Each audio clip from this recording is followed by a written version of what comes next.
guys, today we are going to do a new chapter in plus one, that is what models. First we discuss the Thomson model, then we discuss Rutherford and then Bohr. और Bohr से पहले देखेंगे कि development leading up to Bohr करनी है या नहीं। सबसे पहले मॉडल आया था बेटे, इससे पहले हमने ना ई बाई एम रेशो किया, चार्ज कैसे निकालते हैं iron molecule on top experiment वो किया बेटे, और एनोड और कैथोड रेज का प्रोडक्शन किया। आज हम दो मॉडल करेंगे, उसमें से पहला है थॉमसन मॉडल, जो कि आपने लोअर क्लासेस में भी स्टडी कर रखा है। थॉमसन मॉडल, थॉमसन ने पहले 1897 में इलेक्ट्रॉन की डिस्कवरी कर रखी थी। तो थॉमसन ने सबसे पहला मॉडल दिया एटम का। हालांकि ये फेल हो गया था, लेकिन उसके बावजूद भी इन्हें नोबेल प्राइज मिला था। देखो, फेल होने के बावजूद भी, लेकिन ये उस टाइम की बात है बेटा, तो उस टाइम ये बहुत बड़ी डिस्कवरी थी। तो थॉमसन साहब ने माना ये इलेक्ट्रॉन इन्होंने डिस्कवर कर रखा था। इन्होंने बोला कि जो पॉजिटिव चार्ज है ना, वो सारे एटम के ऊपर फैला हुआ है। पॉजिटिव चार्ज यूनिफॉर्मली सारे एटम के ऊपर फैला हुआ है। ये पॉजिटिव चार्ज मान लो, ऐसे मैंने सर्कल में लगा दिया, इस सारे एटम के ऊपर फैला हुआ है। ओके, यूनिफॉर्मली फैला हुआ है पॉजिटिव चार्ज, और इलेक्ट्रॉन इसके अंदर ऐसे पड़े हैं जैसे तरबूज के बीज में, तरबूज के अंदर तरबूज के बीज होते हैं। तो electrons are embedded in between like as seed of watermelon in the watermelon. ये मॉडल इन्होंने दिया था, ये सक्सेसफुल नहीं हुआ था, लेकिन उस वक्त ये बहुत बड़ी बात थी। अब इन्होंने बोला कि पॉजिटिव चार्ज यूनिफॉर्मली डिस्ट्रीब्यूटेड है, पॉजिटिव चार्ज यूनिफॉर्मली डिस्ट्रीब्यूटेड है, और इलेक्ट्रॉन्स इसके अंदर एम्बेडेड है, इसके अंदर। इतना सा इन्होंने मॉडल दिया। अब ये फेल हो गया था। क्यों फेल हो गया था? इसका एक ही मेन कारण है कि it could not tell the stability of atom. Stability of atom नहीं बता पाया था। लेकिन ये मॉडल प्लम पुडिंग के नाम से भी फेमस था, और ये वाटरमेलन के नाम से भी फेमस था। अब पुडिंग को तुम खीर मान लो, प्लम को तुम काजू किशमिश की तरह मान लो। जैसे खीर बनती है ना, तो उसके अंदर वो सारे चावल के दाने पॉजिटिव है, और इलेक्ट्रॉन उसके अंदर ऐसे हैं जैसे काजू किशमिश है। अब इस मॉडल के फेल होने के पीछे कारण था कि ये स्टैटिक था, स्टैटिक मॉडल था। ये स्टैटिक मॉडल का मींस ये कह रहा था कि इलेक्ट्रॉन की मूवमेंट उसने दिखाई नहीं। इलेक्ट्रॉन डिस्कवर कर लिया था थॉमसन सर ने, तो उन्होंने बोला कि कुछ ना कुछ नेगेटिव चार्ज है। तो इलेक्ट्रॉन थे, लेकिन they told that it is static model, electron revolve कर रहे हैं, ये नहीं बता पाए थे। और फिर एक ये हो गया, एक पॉजिटिव चार्ज उन्होंने बोला कि यूनिफॉर्मली डिस्ट्रीब्यूटेड है, जबकि हम आगे आने वाले मॉडल में या तुम छोटी क्लासेस में मालूम है कि न्यूक्लियस के अंदर ही पॉजिटिव चार्ज होगा। तो ये भी ड्रॉबैक था। फिर थर्ड जो था कि स्टेबिलिटी ऑफ एटम नहीं बता पा रहे थे। स्टेबिलिटी ऑफ एटम कैसे है? जब तक इलेक्ट्रॉन रिवॉल्व नहीं करेगा तो, लेकिन वो रिवॉल्व करना बता ही नहीं पाए थे। तो ये बहुत सीधा सा मॉडल है, कुछ ज्यादा बड़े क्वेश्चन आने की उम्मीद नहीं है इसके अंदर। तो थॉमसन का मॉडल फर्स्ट था जिसमें ये बताया गया कि एटम के अंदर इलेक्ट्रॉन प्रोटॉन हैं, और इसके लिए इन्हें नोबेल प्राइज भी मिला था। अब हम बात करते हैं दूसरे मॉडल की। वो बड़ा एक्सपेरिमेंट है, वो है alpha scattering experiment. It was given by Rutherford. यहां से थोड़ा सा इससे वो बड़ा है, और डिस्कवरी होती गई तो एडवांसमेंट आता गया। अर्नेस्ट रदरफोर्ड, अब इन्होंने किया क्या कि इनका जो एक्सपेरिमेंट था, उन्होंने एक रेडियोएक्टिव सब्सटेंस से एक रेडियोएक्टिव सब्सटेंस ले लिया।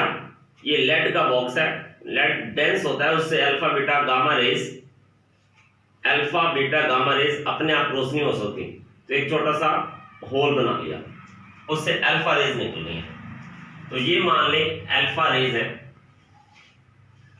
ये अल्फा रेज इन्होंने गोल्ड फॉइल के ऊपर अटैक कर दिया। अल्फा स्कैटरिंग एक्सपेरिमेंट, एक गोल्ड की फॉइल बहुत ही थिन थी, तो ये सारी अल्फा रेज है। जो अल्फा होता है ना वो 2-4 हीलियम के जैसे होता है, 2 चार्ज है और 4 मास है, और अल्फा रेज का सोर्स है ये radio active substance, radio active substance, ये इसका सोर्स है। यहां से अल्फा निकलते, छोटा सा होल करते हैं, लेड के बॉक्स के अंदर रखा जाता है, जिससे कि अल्फा बीटा गामा रेज अपने आप नहीं निकल सकती। छोटा सा होल करके ये अल्फा रेज ली गई। अब इन अल्फा रेज को अटैक करवाया गया गोल्ड फॉइल के ऊपर। गोल्ड फॉइल की बहुत पतली थिन शीट ली गई, गोल्ड फॉइल की जो शीट ली गई थी वो बहुत पतली थिन ली गई थी, और माइक्रोमीटर में थी इसकी, जो इसकी थिकनेस थी ना माइक्रोमीटर की गोल्ड फॉइल है। ये जो ब्लू कलर वाली आप देख रहे हो ये गोल्ड फॉइल है, गोल्ड फॉइल सोने की पत्ती है। और इधर यहां पे लगाया गया एक फ्लोरिसेंट स्क्रीन। अब ये फ्लोरिसेंट वर्ड है, अब आप यहां आके सुन रहे हो, तो इस चैप्टर की स्टार्टिंग में कहीं पर भी आपको फ्लोरिसेंट केमिलुमिनेसेंस नहीं बताया जाता, क्योंकि वो ये समझते हैं कि ये चीजें आपको आती हैं। तो फ्लोरिसेंट स्क्रीन भी लगाई गई। फ्लोरिसेंट स्क्रीन आप सबको मालूम है जिंक सल्फाइड की बनी होती है, और उससे जो चीज है चमकीली दिखाई देती है। ये आपको पहले बता चुका हूं मैं एनोड रेज और कैथोड रेज में। अब इस एक्सपेरिमेंट के अंदर हुआ क्या, जब अल्फा रेज अटैक करवाए गए तो इस गोल्ड फॉइल के ऊपर, ये गोल्ड फॉइल है, अब गोल्ड फॉइल की बहुत पतली थिन शीट ली गई, उसके अंदर भी तो न्यूक्लियस होगा, पॉजिटिव चार्ज तो उसमें भी होगा बेटे। अब जो अल्फा रेज हैं वो अल्फा रेज इस गोल्ड फॉइल के अंदर से क्रॉस होने लग गई, सारी की सारी 92% या 99% ये इससे बाहर निकल जाती हैं, सारी की सारी। कुछ रेज ऐसी होती हैं, क्योंकि ये अल्फा भी पॉजिटिवली चार्ज पार्टिकल है, अल्फा भी पॉजिटिवली चार्ज पार्टिकल है, इसके न्यूक्लियस में भी पॉजिटिव है। जब पॉजिटिव पॉजिटिव के पास आएगा तो थोड़ा डिफ्लेक्शन होगा, जब पॉजिटिव पॉजिटिव के थोड़ा और पास जाएगा तो डिफ्लेक्शन ज्यादा होगा। अब out of 20,000 particles of the alpha particles, one is hitting at state at the gold foil and it is coming back to the state. इसको दिखा ऐसे देता हूं, हालांकि 180 डिग्री पे वापिस आ जाता है। Out of 20,000, one particle comes back straight to 180 degree. ये तो हुआ इसका एक्सपेरिमेंट।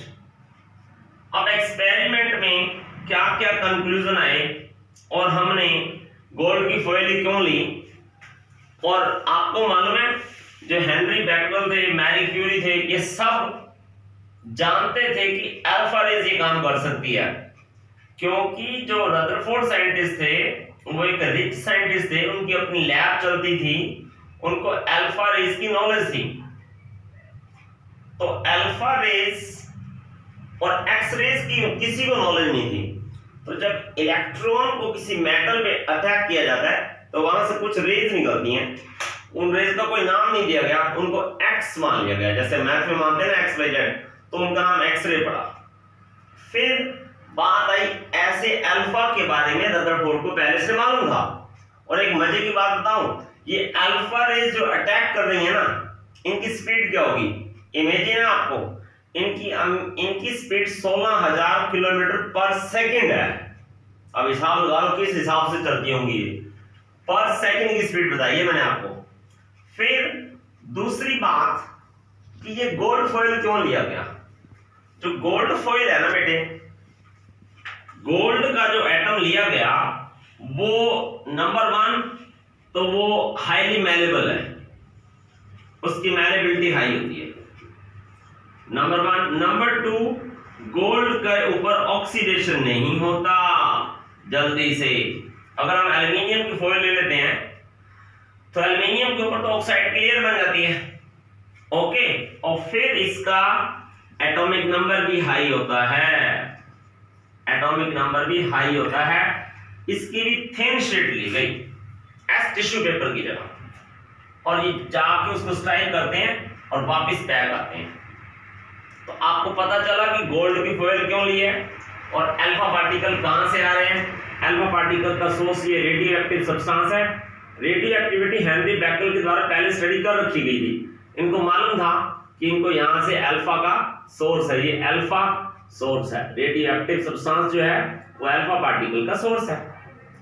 अब ये एक्सपेरिमेंट किया, ऐसे पार्टिकल्स वापिस आ रहे हैं। अब यहां पे उसने ऑब्जर्व किया कि क्या क्या हुआ उसके प्रैक्टिकल में। नंबर 1 हुआ कि उसने बोला कि whole atom is empty. Whole atom, ये उस कंक्लूजन दे रहा है वो अपने कंक्लूजन कि होल एटम इज एम्प्टी। हालांकि उनको मालूम था कि इसके अंदर इलेक्ट्रॉन है, लेकिन इलेक्ट्रॉन का मास प्रोटॉन के मास के 1840 गुना कम होता है, तो नेग्लिजिबल मास है। तो ये रेज तो क्रॉस होती जा रही थी सारी, ये रेज क्या क्रॉस होती जा रही थी और वापस हिट बैक हो रही थी। तो पहला उसने कंक्लूजन निकाला कि whole atom is empty. Number 2 उसने बोला कि उसके सेंटर में कुछ है, क्योंकि out of 20,000 one particle is coming back with 180 degree angle. अच्छा, तो वो सेंटर उसने बोला कि पॉजिटिव चार्ज है। अब पॉजिटिव चार्ज है क्योंकि हिट बैक वापस हो रहा है पार्टिकल्स हमारी अल्फा रेस, तो पॉजिटिव चार्ज है। तो उसने बोला कि कुछ ना कुछ सेंटर में मास भी है, सेंटर में मास भी है। ये उसने कंक्लूजन निकाले। एक और बात बताऊं गोल्ड फॉइल की, एटॉमिक नंबर हाई है ना, एटॉमिक नंबर हाई है तो मेटल का मास भी ज्यादा है। मेटल का मास ज्यादा तो एंगल बड़ा बनाती है। अगर वो एंगल बड़ा बनाएगी तो बड़े एंगल को मेजर करना आसान होता है, बड़े एंगल को मेजर करना आसान होता है। तो बेटा ये 11th के साथ कॉम्पिटिटिव भी हो रहा है आपका। अब ये उसने कंक्लूजन निकाल दिए। फिर रदरफोर्ड का मॉडल भी फेल हो गया। इनको भी नोबेल प्राइज मिला था, इनको भी नोबेल प्राइज मिला था। जनरली ये फेमस है alpha scattering experiment, alpha scattering experiment by Rutherford. Rutherford के नाम से ये फेमस है अल्फा स्कैटरिंग। अब ये भी फेल हो गया। अब इसके फेल होने के पीछे कारण क्या था, अब ध्यान से सुनना। ये मान लो आपके पास, इसको थोड़ा मैं पतला कर देता हूं फिर यहां एक्सप्लेन कर देंगे। ये आपके पास जिंक सल्फाइड है, जिंक सल्फाइड की फास्फोरेसेंट मटेरियल है, ये ZnS है। अब देखो बेटा, ये आपके पास एक बात और बताएं, जो रेडियस ऑफ एटम होता है ना, वो रेडियस ऑफ न्यूक्लियस से 15 टाइम ग्रेटर होता है। ये भी ध्यान रखना, बहुत बड़ा होता है। न्यूक्लियस क्या है, एक छोटी सी क्रिकेट की बॉल है और ये फुटबॉल ग्राउंड में पड़ी है, तो मतलब न्यूक्लियस इतना छोटा है एटम से। और हम वैसे देखें तो 5 किलोमीटर पैदल चलने में इतनी डिस्टेंस होती है। तो न्यूक्लियस बहुत छोटा है, उसके अंदर पॉजिटिव चार्ज है और इलेक्ट्रॉन यहां पड़ा है। अब आप सबको मालूम है कि इलेक्ट्रॉन जो है पॉजिटिव की तरफ इलेक्ट्रोस्टैटिक फोर्स से अट्रैक्ट होगा। अब इलेक्ट्रोस्टैटिक फोर्स से अट्रैक्ट होगा और इलेक्ट्रॉन एक चार्ज पार्टिकल है। जनरली बताया तो ये गया कि जब चार्ज पार्टिकल सर्कुलर मोशन में मोशन करेगा तो फाइनली उसके अंदर गिर के खत्म हो जाएगा, कोलैप्स हो जाएगा। इसे बोलते हैं न्यूक्लियर कोलैप्स। अब ये क्यों हुआ, उसने रदरफोर्ड ने ये बता तो दिया कि चार्ज पार्टिकल इलेक्ट्रॉन है, वो घूम रहे हैं जैसे पहले पता था। अब वो चार्ज पार्टिकल अगर घूम रहा है तो उसके पास इलेक्ट्रोस्टैटिक फोर्स की वजह से, ये सेम ऐसे ही है जैसे सन के चारों तरफ अर्थ घूम रही है। अब अर्थ तो सबको मालूम है कि ग्रेविटेशन फोर्स से घूम रही है। अब इलेक्ट्रॉन की स्टेबिलिटी ये नहीं बता पाया था। अब अगर इलेक्ट्रॉन के पास इलेक्ट्रोस्टैटिक फोर्स की वजह से सर्कुलर मोशन आती है सेंट्रीपिटल फोर्स के जैसे, तो वो सर्कुलर घूमता है। अब अगर इलेक्ट्रॉन सर्कुलर मोशन में घूम रहा है इलेक्ट्रोस्टैटिक फोर्स की वजह से, तो उसके पास एक्सेलरेशन होगा। वेलोसिटी है तभी तो घूम रहा है, वेलोसिटी है तो उसके अंदर एक्सेलरेशन है, एक्सेलरेशन है तो पार्टिकल का मास होगा, और पार्टिकल का मास है तो कुछ ना कुछ उसके अंदर फोर्स है। ये इलेक्ट्रोमैग्नेटिज्म है। +2 फिजिक्स में डिटेल में पढ़ोगे कहीं जाके। ओके, अब भाई साहब इसने ये बोला कि चार्ज पार्टिकल अगर सर्कुलर मोशन में घूमता है तो घूमते घूमते घूमते घूमते वो अपनी एनर्जी खत्म कर देगा। Means of that electron will collapse with the nucleus and finished up, but we all knows that atom is present today. तो फिर ये इसकी स्टेबिलिटी को नहीं बता पाया था। एक और बड़ी बात, ये आप अच्छे से ध्यान रखना, ये इलेक्ट्रोस्टैटिक फोर्स है ना, जो इलेक्ट्रॉन का चार्ज सेंट्रीपिटल फोर्स बन जाता है और ये न्यूक्लियस का फोर्स, ये दोनों इक्वल और अपोजिट हो जाते हैं। तो फिर इसकी ड्रॉबैक निकली नंबर 1। नंबर 1 ड्रॉबैक, तो इसने इलेक्ट्रॉन के मॉडल को, इस मॉडल को सोलर सिस्टम से कंपैरिजन किया, सोलर सिस्टम से कंपैरिजन किया जबकि ये माइक्रोस्कोपिक पार्टिकल है। सोलर सिस्टम से कंपैरिजन कर दिया जबकि ये माइक्रोस्कोपिक पार्टिकल है। नंबर 2, ये बता नहीं पाया था कि रेडियस कितनी है, इलेक्ट्रॉन कहां है, मतलब ऑर्बिटल इलेक्ट्रॉन कहां पाए जाते हैं। तो it could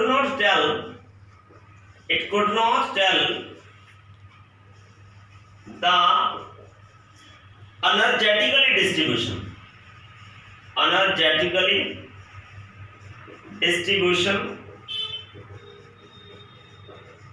of electrons around nucleus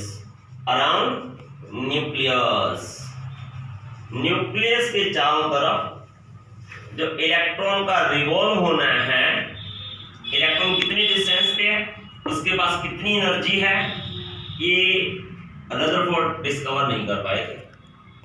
okay, और सर्कुलर चार्ज